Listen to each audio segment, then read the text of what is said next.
नमस्कार आमी doctor Arnab Ghosh Chowdhury consultant interventional cardiologist Durgapur director Duti cardio and gastro solutions city centre Durgapur. तो आज के आमरा आलोचना करब की खाबार खेले हार्ट ठीक थाके एबं की खाबार खेले हार्टेर समस्या होते पारे।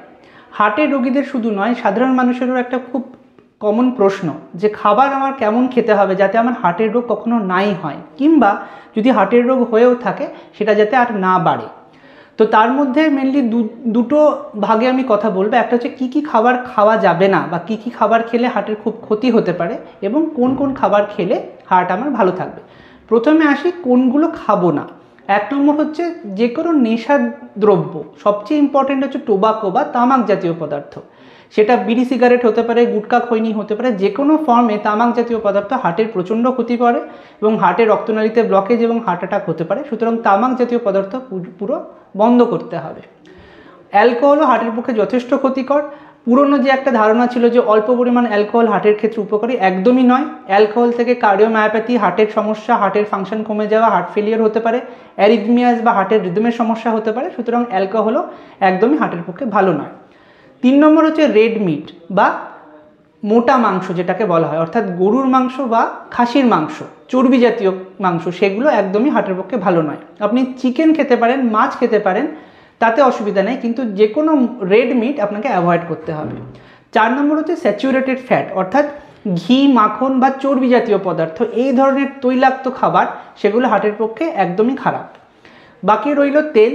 তেলের মধ্যে দেখুন, আমরা বাঙালিরা সাধারণত সর্ষের তেলে রান্না করতে খুবই পছন্দ করি, কিন্তু সর্ষের তেল কিন্তু হার্টের পক্ষে ততটা ভালো নয়।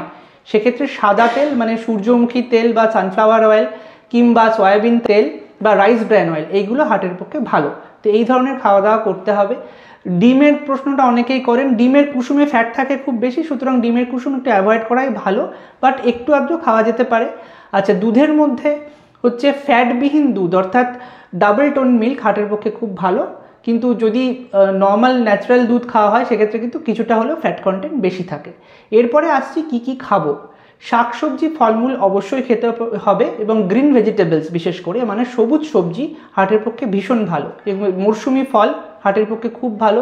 যাদের ডায়াবেটিস নেই তাদের ক্ষেত্রে মিষ্টি ফল অবশ্যই খেতে পারেন, কোনো সমস্যা নেই। এবং তেলের ব্যাপারটা আমি অলরেডি বললাম। এছাড়া অন্যান্য খাবারের মধ্যে রিফাইন্ড ফ্লাওয়ার, অর্থাৎ যে কার্বোহাইড্রেট রিফাইন্ড ফ্লাওয়ার থাকে সেগুলো কিন্তু খাওয়া যাবে না। তার থেকে যেগুলো অপরিশোধিত কার্বোহাইড্রেট, যেমনি ওটস হতে পারে বা ধরুন মিলেটস হতে পারে, সেগুলো কিন্তু হার্টের পক্ষে অনেকটা ভালো। ডাইরেক্ট চিনি খাওয়াটা হার্টের পক্ষে খুব একটা ভালো নয়। ডায়াবেটিক পেশেন্টদের ক্ষেত্রে তো বটেই, নন ডায়াবেটিক পেশেন্টরাও যদি চিনির পরিমাণ বেশি খান সেটা ফ্যাটে কনভার্ট হতে পারে এবং হার্টের সমস্যার সৃষ্টি করতে পারে। নুনের পরিমাণের ক্ষেত্রে অতিরিক্ত নুন বা পাতে কাঁচা নুন খাওয়াটা হার্টের পক্ষে ক্ষতিকর হতে পারে। বিশেষ করে হার্ট ফেলিয়ার পেশেন্টদের ক্ষেত্রে হার্ট ফেলিয়ারের পরিমাণ বাড়তে পারে, বা ব্লাড প্রেশারের ক্ষেত্রে পেশেন্টদের ক্ষেত্রে ব্লাড প্রেশার কিন্তু আনকন্ট্রোল হতে পারে অতিরিক্ত নুন খেলে। সুতরাং এই জিনিসগুলো মাথায় রাখতে হবে। তেলের ব্যাপারটা আমরা বলেছি, সাদা তেলে রান্না করা অবশ্যই ভালো। অলিভ অয়েলও অতটা ভালো নয় এবং সর্ষের তেল কিন্তু বেশ খারাপের দিকেই পড়ে। সুতরাং তেলের ক্ষেত্রে সাদা তেলে রান্না করাটা ভালো হবে। এই হচ্ছে খাবার দাবার। তার মধ্যে লাস্ট হচ্ছে যে আমিষ খাবার তাহলে কোনটা আমরা খেতে পারি, কারণ কিছুই খাবো না তাহলে তো আর জীবনটা চলবে কিভাবে।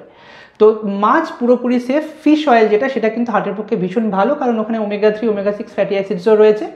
এছাড়া মাংসের মধ্যে লিন মিট অর্থাৎ চিকেনের কিন্তু অবশ্যই খাওয়া যেতে পারে না। পাখির মাংস, বিশেষ করে চিকেন বা যেটা আমরা খাই মুরগির মাংস, সেটা কিন্তু হার্টের পক্ষে ভালো। তো এই হচ্ছে খাওয়া দাওয়া। এবং এই যে খাওয়া দাওয়ার কথা আমি বললাম, এটা শুধুমাত্র হার্টের রোগীদের জন্য নয়। যে কোনো মানুষ যে এখন সুস্থ আছে, সে যদি হার্টের রোগী হতে না চায় বা হার্টকে সুস্থ রাখতে চায়, তাহলে কিন্তু এই ধরনের খাবার দাবার খেতে হবে। সবাই ভালো থাকুন, সুস্থ থাকুন।